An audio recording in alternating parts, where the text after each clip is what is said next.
गोविंद शर्मा द्वारा लिखित कौन रोएगा आपकी मृत्यु पर। अध्याय 22। ज्यादा जोखिम लीजिए।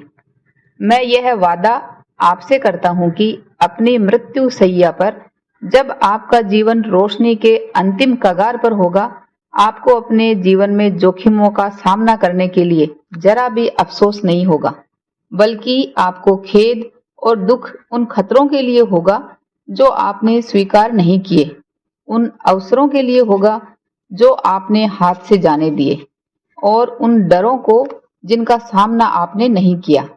याद रखिए कि डर के दूसरी ओर आजादी का निवास है, और सफलता के इस अखंड सिद्धांत को केंद्र बिंदु बनाकर रखिए कि जीवन अंकों के खेल के सिवाय कुछ भी नहीं है।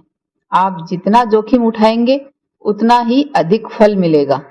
या सोफोक्लेस के शब्दों में, भाग्य कमजोर दिल वाले लोगों की किस्मत में नहीं होता है। अपना जीवन भरपूर जीने के लिए जोखिम झेलना शुरू करिए और वह चीजें करना शुरू करिए जिनसे आपको डर लगता है। असुविधा के साथ नाता जोड़ लीजिए और आसान, बिना किसी बाधा के रास्तों से मुख मोड़ लीजिए।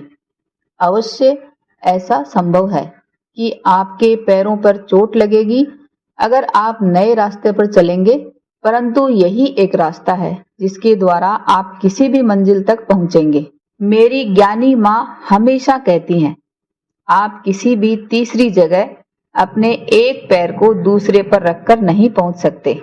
या जैसे एंड्रे गाइड ने कहा है, हम नई दुनिया को तब तक नहीं खोज सकते जब तक हम काफी समय तक किनारे के नजारे से दूर नहीं होते।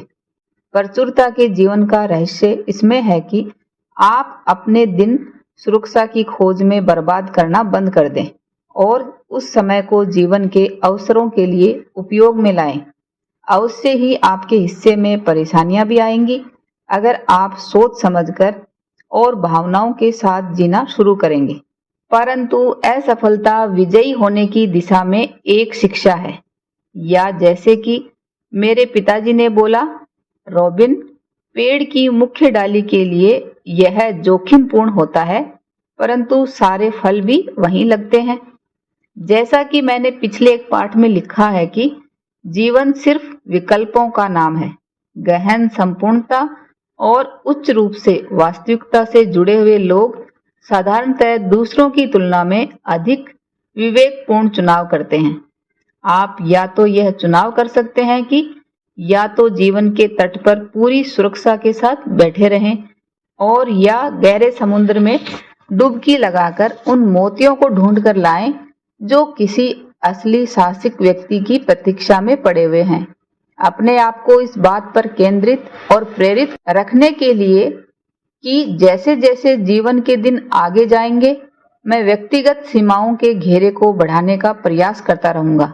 मैंने अपने अध्ययन में थियोडोर रूजवेल्ट के शब्दों का वर्णन किया है, किसी भी स्थिति में आलोचक महत्वपूर्ण नहीं है, और न ही वह व्यक्ति जो यह बताता है कि कोई मजबूत इंसान कहाँ लड़खड़ाया या वह कहाँ अपना काम बेहतर कर सकता था। असली प्रशंसा उस व्यक्ति की है जो वास्तव में मैदान में है, जिसका चेहरा पसीने और खून से भरा हुआ है और जो वीरता के साथ कोशिश कर रहा है, परंतु थोड़ी सी कमी के कारण वह अपने जो लक्ष्य के पास आते आते रह जाता है। उसमें महान उत्साह है और वह अपना जीवन एक योग्य तरीके से बिता रहा है, जिसे सबसे अच्छी तरह उच्च उपलब्धि की जीत के बारे में जानकारी है, और वह यह भी जानता है कि अगर वह हारा तो कम से कम वह महान हिम्मत का प्रदर्शन करके हारेगा, जिसकी उन डरपोक व्यक्तियों ने कोशिश भी नहीं की, और जो विजय और पराजय दोनों से अनभिज्ञ है। अध्याय 22 की समाप्ति।